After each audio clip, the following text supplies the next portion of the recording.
Lebih antusias. Mengajar Al-Quran mudah. Oke, dari awal sampai akhir harus dijaga semangatnya, kemudahannya. Jangan sampai ada yang hilang, jangan sampai ada yang berubah. Harus konsisten, harus tetap sama, harus istiqomah. Mengajar Al-Quran mudah. Nah, jangan sampai ada yang hilang. Begitu nanti di tengah jalan mengajar Al-Quran, udah. Nah, ini mesti ada yang hilang, ya. Kemudian harus tetap sama, makharijul hurufnya harus tetap sempurna, semangatnya harus sempurna. Karena huruf mim itu intibaqus syafatain, yaitu rapatkan kedua bibir. Kalau nggak rapat nanti bunyinya lain, artinya juga lain. Mengajar Al-Quran mudah.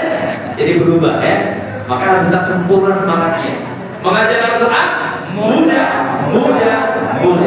Baik, teman-teman, semangat kita harus kita jaga, karena kita akan sama-sama berinteraksi dengan Al-Quran. Ingat, Al-Quran itu kalamullah yang penuh dengan cahaya, maka pastinya dia akan terus memancarkan cahayanya, dan Al-Quran akan terus memberikan energinya. Al-Quran akan terus menghadirkan inspirasinya. Maka setiap kali nanti saya katakan Al-Quran, tolong semuanya jawab dengan semangat dulu. Coba katakan sama-sama, Al-Quran semangatku. Al-Quran semangatku. Al-Quran semangatku. Ya, baik. Dan kita punya satu semangat tadi di awal, agar proses pembelajaran Al-Quran itu mudah. Kenapa pengen mudah? Karena kita ingin proses belajarnya juga cepat. Maka kita punya semangat, punya harapan, punya doa. Mudah belajarnya, cepat bisanya. Maka nanti setiap kali nanti saya katakan amazing Iqra, tolong semua katakan mudah belajarnya, cepat. Mudah belajarnya, mudah belajarnya. Yuk katakan sama-sama. Mudah belajarnya, cepat bisanya, insya Allah.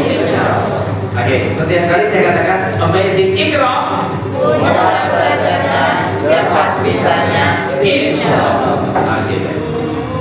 Bapak Ibu sahabat orang yang dirahmati Allah SWT. Berikutnya, saya akan berikan 5 tips super, ya, untuk menghadirkan kemudahan itu. 5 tips super untuk menjadikan diri kita sebagai guru ngaji yang dirindukan, ya. Kenapa judulnya menjadi guru ngaji dirindukan? Karena kerinduan anak-anak terhadap guru ngaji boleh jadi itu menjadi asbab kerinduan mereka kepada yang dikaji. Oke, sebelum saya sampaikan 5 tips ini, saya boleh tanya, anak-anak kita, atau mungkin kita dulu mengalami hal yang sama, pelajaran apa yang kita kira pelajaran yang paling susah? Matematika. Bahasa Inggris, matematika. Bapak-bapak sama ya. Kalau diteliti, disurvei, matematika nomor 1. Ya, sebetulnya kalau mulai SMP fisika dulu, fisika, matematika gitu ya. Karena yang ngerti matematika juga belum tentu semuanya ngerti fisika, ya kan? Tapi kalau yang bisa fisika, matematik itu lewat biasanya, ya kan? Oke, tapi kita ambil general saja ya. Matematika nomor 1, artinya berhitung, ya kan? Numerik itu nomor 1 matematika. Kemudian baru tadi bahasa, ya, sains tempatkan saja di situ lah, ya kan. Kemudian nanti bahasa, kemudian nanti yang lain-lain. Oke. Pertanyaan yang kedua, dan ini pernah menjadi penelitian, ya.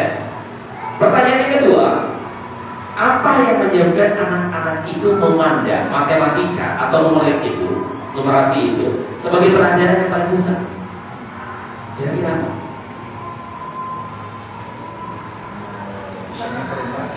Banyak rumus. Apa lagi? Gurunya galak. Nah, ada lagi? Materinya banyak. Materinya banyak. Banyak langkah yang harus ditempuh sebelum ke hasil. Ya.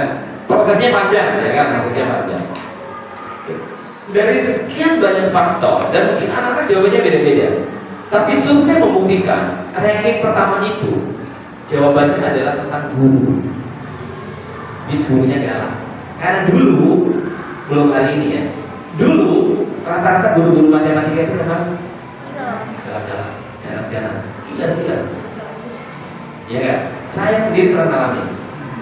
Bapak Ibu mau izin, saya dari kecil itu paling senang belajar berhitung. Bahkan dulu waktu zaman saya sekolah, ya nggak tahu hari ini masih dialami atau tidak. Ketika saya sekolah, itu saya sering pulang lebih awal dibandingkan dengan teman-teman sekelas saya. Paham? Ngalamin? Kenapa saya pulang lebih awal? Karena di pelajaran terakhir itu tidak jarang guru memberikan tugas di papan tulis. Ya ada 10 soal misalnya. Siapa yang berhasil menyelesaikan semuanya silakan bisa pulang lebih dulu. Iya kenapa? Daripada duduk nungguin yang lain masih berjibaku dengan soal-soal, kan kasihan juga kan. Akhirnya guru berinisiatif dan itu sekaligus motivasi kan. Dari 10 soal yang ada yang sudah berhasil menyelesaikan lebih dahulu dan betul semuanya, boleh pulang lebih awal. Jadi saya bahkan 1 jam lebih awal dibandingkan dengan teman-teman itu saya sudah pulang. Jadi saya sudah makan, bahkan saya sudah ikut sholat berjamaah di masjid. Saya pulang dari masjid, teman-teman baru pada pulang tuh dari sekolah. Jadi saya betul tuh, ya.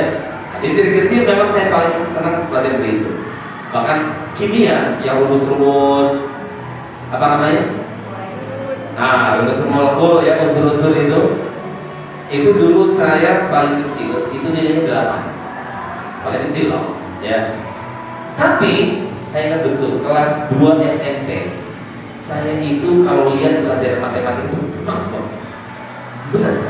Anaknya itu minta ampun gitu. Kenapa kira-kira?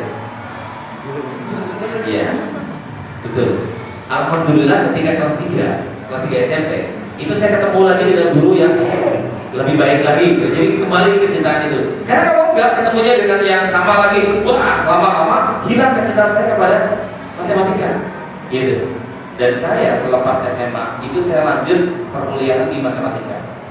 Jadi Bapak Ibu, saya satunya di pendidikan matematika UPI.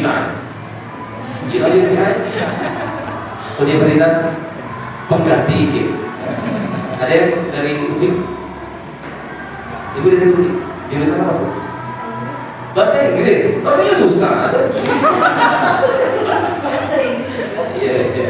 Angkatan berapa Bu bahasa Inggrisnya Bu? Oh 2001, berarti kita dengan Pariban kan ya? Iya 2000. Pariban itu satu kamar dengan saya waktu ngekos. Sekarang jadi dosen kan di sana kan?